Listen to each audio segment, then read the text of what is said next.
माया नगरी एक अत्यंत समृद्ध और शक्तिशाली राज्य था, जहाँ के राजा अथर्व अपनी बुद्धिमत्ता, पराक्रम और न्यायप्रियता के लिए प्रसिद्ध थे। वे अपने प्रजाजनों का अत्यधिक ध्यान रखते थे और उन्हें किसी भी प्रकार की परेशानी से बचाने के लिए सदैव तत्पर रहते थे। परंतु एक दिन इस नगरी पर एक विकट संकट आ पड़ा।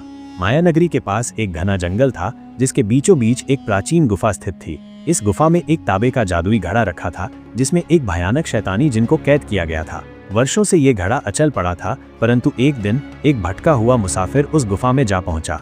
अज्ञानतावश उसने उस घड़े को खोल दिया और उसके भीतर से धुएं के गुबार के साथ एक भयानक जिन प्रकट हुआ। जिन ने अपनी लाल आंखों से मुसाफिर को देखा और क्रोधित स्वर में बोला, तूने मुझे मुक्त किया है, इसलिए अब मैं तुझे एक वरदान दूंगा या फिर तुझे समाप्त कर दूंगा। चुन ले, वरदान या मृत्यु। मुसाफिर भयभीत होकर बोला, मुझे जीवन दान दो, हे महान जिन। जिन ने क्रूर हंसी हंसते हुए कहा, ठीक है, मैं तुझे जीवन दान देता हूँ, परंतु अब माया नगरी पर मेरा आतंक फैलेगा। मैं इस नगरी को नष्ट कर दूंगा और अपने राज्य की स्थापना करूंगा। राजा पारस और जिन की पुरानी कहानी थी। ये वही जिन था जिसे राजा अथर्व के परदादा राजा पारस ने कैद किया था। वर्षों पहले राजा पारस और ये जिन घनिष्ठ मित्र थे, जिनकी जादुई शक्तियों के कारण राजा पारस ने अपने शत्रुओं पर विजय प्राप्त की थी। परंतु समय के साथ जिन को अपनी शक्तियों का अहंकार हो गया। वह अपने बल पर संपूर्ण साम्राज्य पर शासन करना चाहता था। धीरे धीरे वो अत्याचारी बन गया और माया नगरी के निवासियों पर अत्याचार करने लगा। राजा पारस को जब इस बात का आभास हुआ तो उन्होंने अपने कुछ जादूगरों की सहायता से एक जादुई तलवार तैयार करवाई। इस तलवार में ऐसी शक्ति थी कि वो जिनकी शक्ति को बेअसर कर सकती थी। राजा पारस ने उस तलवार की सहायता से जिनको परास्त कर दिया और उसे तांबे के जादुई घड़े में कैद कर दिया। तब से वो घड़ा गुफा में सुरक्षित रखा गया था। अब जब जिन पुनः मुक्त हो चुका था तो उसने माया नगरी में आतंक मचाना शुरू कर दिया। उसने महलों, बाजारों और खेतों को आग से जला दिया, नदियों का पानी सुखा दिया और लोगों को भयभीत कर दिया। राजा अथर्व ने जब ये समाचार सुना तो वे तुरंत अपनी सेना और मंत्रियों के साथ इस समस्या का समाधान निकालने में लग गए।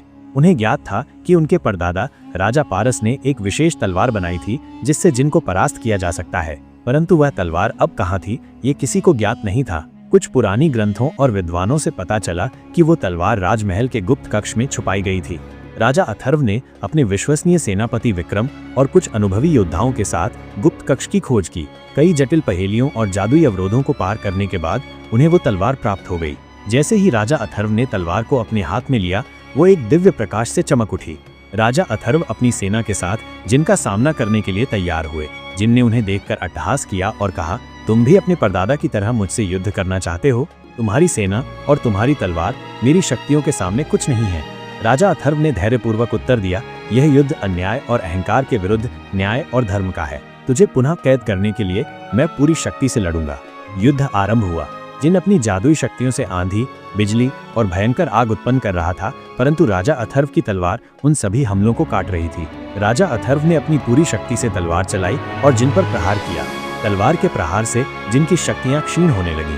वो धीरे धीरे दुर्बल होता गया। अंततः राजा अथर्व ने तलवार का अंतिम वार किया, जिससे जिन पुनः एक धुएं के गुबार में परिवर्तित हो गया और राजा ने उसे वापस उसी तांबे के जादुई घड़े में कैद कर दिया। माया नगरी में शांति लौट आई थी, परंतु राजा अथर्व को कहीं न कहीं यह भय था कि शैतानी जिन की शक्तियां पुनः जागृत न हो जाएं।